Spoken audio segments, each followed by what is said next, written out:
Olá, gente! Estamos aqui hoje mais uma vez para refletirmos juntos a nossa liturgia do dia, tá certo? E hoje, nesse domingo, as leituras falam pra gente que nós devemos sempre ser vigilantes, né?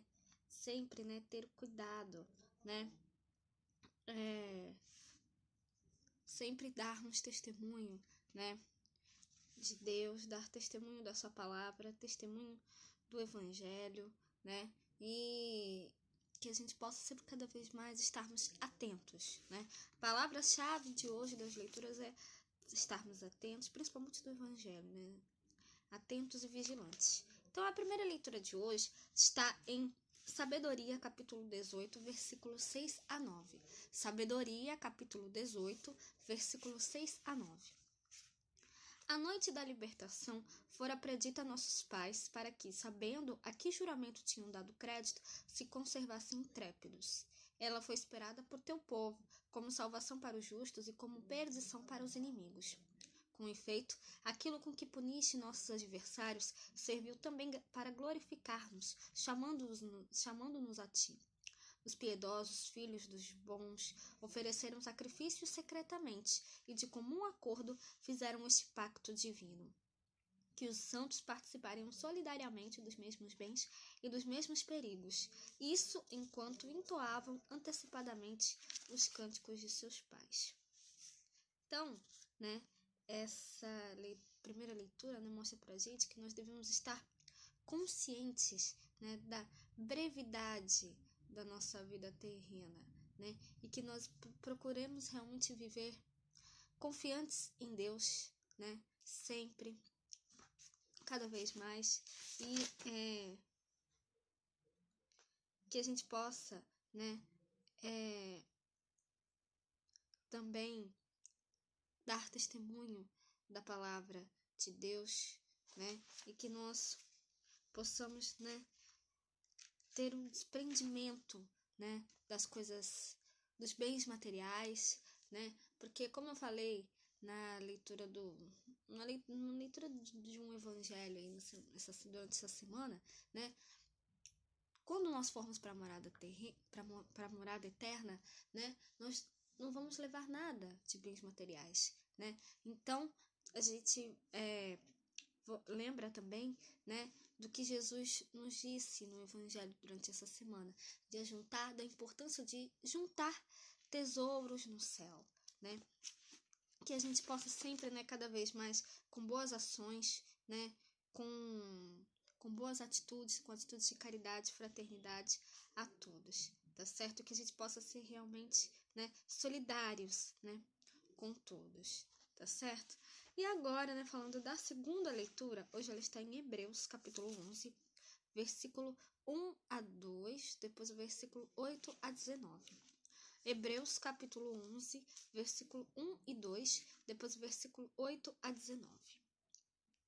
Ora, a fé é o firme fundamento das coisas que se esperam e a prova das coisas que se não veem, porque por ela os antigos alcançaram testemunho. Pela fé, Abraão, sendo chamado, obedeceu, indo para um lugar que havia de receber por herança, e saiu, sem saber para onde ia. Pela fé, habitou na terra da promessa, como em terra alheia, morando em cabanas com Isaque e Jacó, herdeiros com ele da mesma promessa, porque esperava a cidade que tem fundamentos, da qual o artífice e construtor é Deus. Pela fé também a mesma Sara recebeu a virtude de conceber e deu à luz já fora da idade, porquanto teve por fiel aquele que lhe tinha prometido. Pelo que também de um, e esse já amortecido, descenderam tantos em multidão, como as estrelas do céu, e como a areia inumerável que está na praia do mar.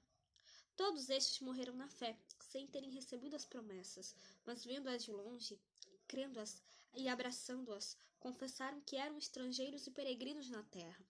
Porque os que isto dizem, claramente mostram que buscam uma pátria. E se na verdade se lembrassem daquela de onde haviam saído, teriam oportunidade de tornar. Mas agora desejam uma melhor, isto é, a celestial. Pelo que também Deus se não envergonha deles, de se chamar seu Deus, porque já lhes preparou uma cidade. Pela fé ofereceu Abraão a Isaque, quando foi provado. Sim, aquele que recebera as promessas ofereceu seu unigênito, sendo-lhe dito: em Isaque será chamada toda a tua descendência.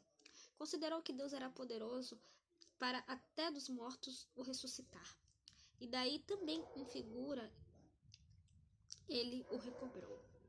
Então, essa segunda leitura, né, mostra pra gente, né, que nós devemos estar confiantes, né, em Deus, né, segundo o testemunho de fé de Abraão e Sara, né, que a gente possa sempre cada vez mais depositar a nossa fé. Eles confiaram em Deus, né, obedeceram, né, a Deus, né, e tiveram, né, a sua recompensa. Então, quem deposita a sua fé em Deus tem a sua recompensa, né? Quem confia em Deus, né, quem deposita a sua confiança em Deus, sempre tem a sua recompensa. Então, que nós realmente possamos, né, depositar sempre cada vez mais a nossa confiança em Deus, né? Porque para Ele nada é impossível, né?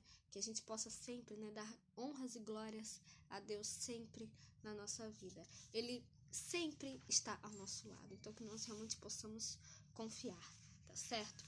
E agora, falando do Evangelho, hoje ele está em Lucas, capítulo 12, versículo 32 a 48. Lucas, capítulo 12, versículo 32 a 48.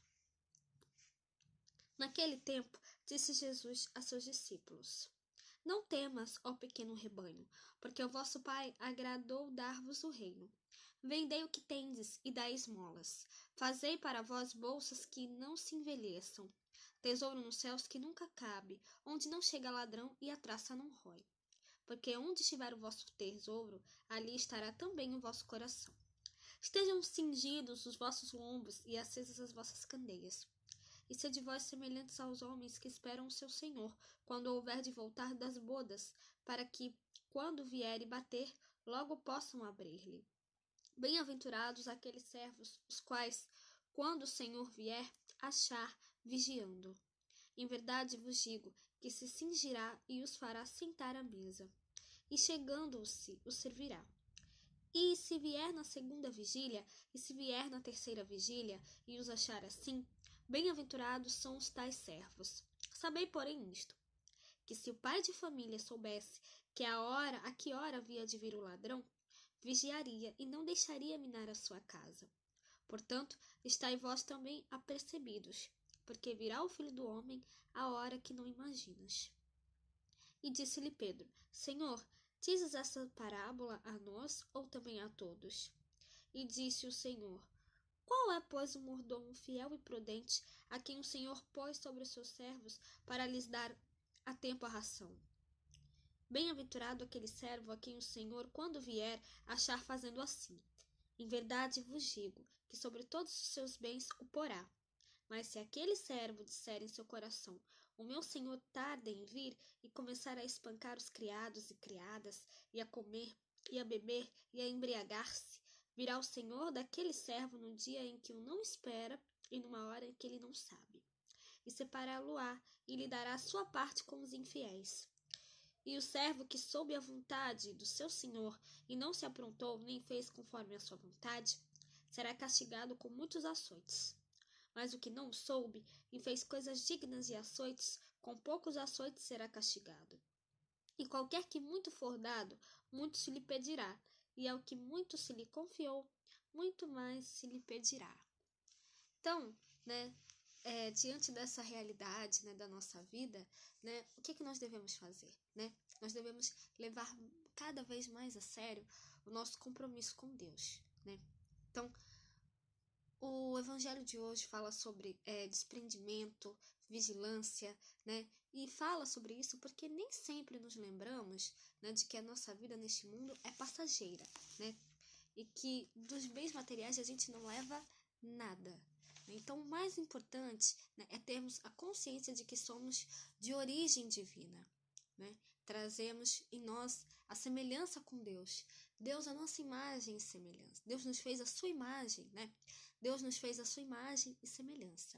Então, apesar dessa verdade, a nossa tendência é procurar realização, né, e plenitude nas coisas passageiras, né, infelizmente. Bens ilusórios, né, que aparentemente nos realizam, mas que no fundo não preenchem a nossa sede do eterno. Só preenchem a nossa vontade naquele momento. Depois passa, né, e aí a gente sente um vazio dentro da gente, né, com essas coisas passageiras. Com Deus não, né? Com Deus a nossa a nossa felicidade é eterna, né? Então, as coisas, né, não são necessárias para vivermos, mas não são a fonte da vida, né? Nem nelas está o segredo para sermos felizes, né? Quando a gente tem felicidades instantâneas, o próprio nome diz, né, são felicidades instantâneas, é naquele momento, né? Depois passa, mas com Deus não. Com Deus a nossa felicidade é eterna. Então, os bens materiais nos trazem, né, momentos felizes e de realização, mas não nos trazem a alegria e a felicidade permanente e eterna. Né? Então, uma pessoa pode ter tudo, né, e se sentir frustrada, sentir um vazio, né, e não saber a razão desse sentimento. Né? Então, é o vazio, né, que deve ser preenchido pela presença de Deus na nossa vida. Né? Então, nada de material preenche o lugar de Deus no coração do homem. Né? Não é o que temos, né, que vai nos fazer verdadeiramente felizes, mas o que nós somos. Né? Por isso, né, nós não podemos nos esquecer, né, de que só seremos realizados se nós desenvolvermos integralmente o nosso ser, né, material, humano e espiritual. Né? Então, que a gente possa realmente sempre pedir a Deus, né, que Ele nos conceda a graça de uma fé inquebrantável, né, do desprendimento dos bens materiais e também do equilíbrio, tá certo? Que nós realmente possamos sempre, né, ter Deus no centro da nossa vida, tá certo? Então, era isso que eu tinha para falar para vocês hoje. Muito obrigada a todos por curtirem, por comentarem. Aqueles que só assistem mesmo também agradeço. Espero que vocês tenham gostado dessa reflexão de hoje. Espero encontrá-los todos aqui amanhã, segunda-feira, se Deus quiser, para continuarmos refletindo cada vez mais as leituras da Sagrada Escritura. Então, muito obrigada a todos e até a próxima, se Deus quiser.